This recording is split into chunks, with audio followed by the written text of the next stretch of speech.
به کانال یوتیوب من خیلی خوش اومدین. امیدوارم عالی باشین. بریم سفر هیجان انگیزمون رو شروع کنین. همراه هم باشین. این دفعه تصمیم گرفتیم یه سفر خیلی خاص داشته باشیم. یه مسیری که نیمه زمینی و نیمه دریایی هستش. با ماشینمون راه افتادیم، اما نصف راه و ماشین رو گذاشتیم تو کشتی. یه تجربه خیلی جالب بود که ممکن کمتر پیش بیاد.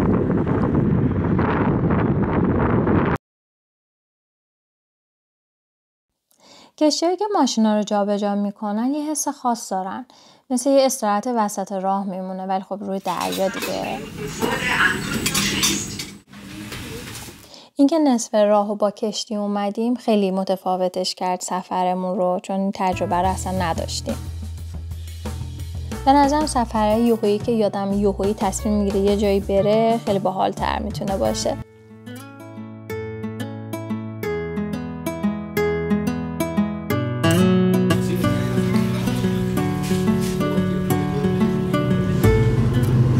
رفتیم بالا رو عرشه تا اینکه کمی هوای خنک بخوره به صورتمون و خلاص خستگیمون در بره. و اینم بگم که خیلی دور نبود مسیری که بین راه داشتیم، حدود 1.5 ساعت بود که خیلی متوجهش نشدیم که اصلا چجوری گذشت. تا یه چیزی خوردیم و یه کمی نشستیم و حرف زدیم و اومدیم بالا رو عرشه، کمی گذشت، دوباره بعد راه میافتادیم و ماشینا رو می آوردیم بیرون. حالا دیگه دوباره برگشتیم رو جاده، اما این بار تو خاک دانمارک بودیم. به نظر من سفر یعنی رها شدن توی جاده‌ای که انتهاش هنوز برامون مشخص نیست. یعنی اینکه دیدن افق‌هایی که تا به حال از پشت پنجره زندگی روزمره‌مون ندیدیم. شاید مقصدمون دانمارک باشه، اما به نظر من زیبایی سفر همون لحظه هایی هستش که توی مسیر تجربه میکنیم. پس بذاریم این جاده ما رو ببره به سمت تجربه های تازه.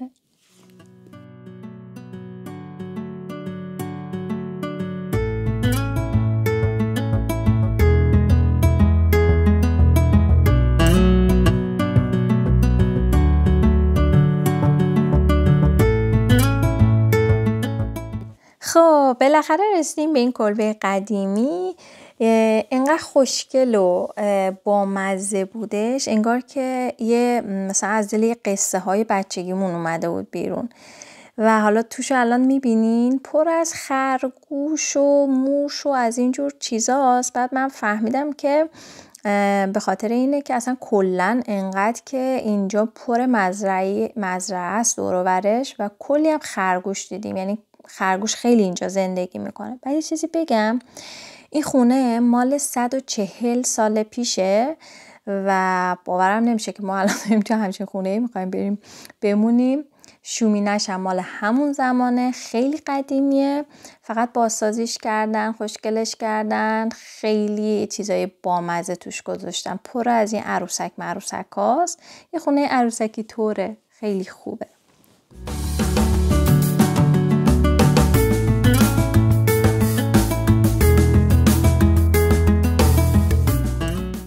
به نظر من که هیچ چیزی به اندازه یه استکان چای داغ خستگی آدمو در نمیکنه. وقتی که این برگای چایی رنگ پس میده و این بو عطرش میپیچه، اصلا آدم کیف میکنه.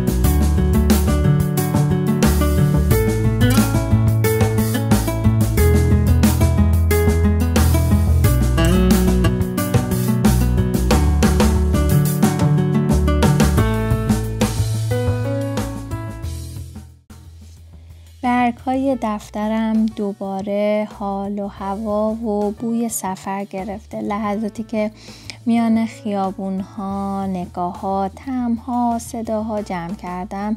آروم روی کاغذ جاریش میکنم. هر کلمه رد پایی از جاده‌هایی که تا اینجای سفر اومدم. از شهرهایی که برای لحظاتی خونم شده.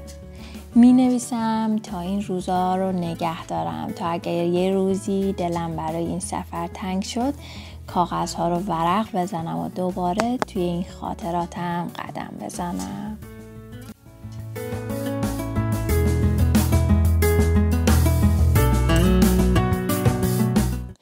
حالا یه سورپرایز دارم براتون. توی حیاط این کلبهه یه جکوزی خیلی قدیمیه که هنوز کار میکنه، ولی وقتی میخوایم استفاده کنیم بعد 3 ساعت قبل این هزومار بریزیم توش و تا این بتونه آب و داغ بکنه. میخوایم دست کنیم ببینیم که داغه یا نه. آب خیلی داغ نیست، تاش روش زر داغه ها.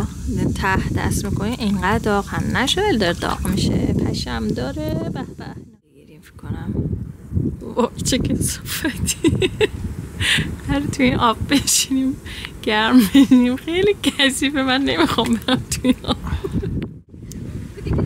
حس خیلی قشنگه که توی این هوایی به این سردی وقتی بخار آب داغ از روش بالا میاد، صدای طبیعت دور و برت بری توش. و خب بالاخره تصمیم گرفتم که برم توش.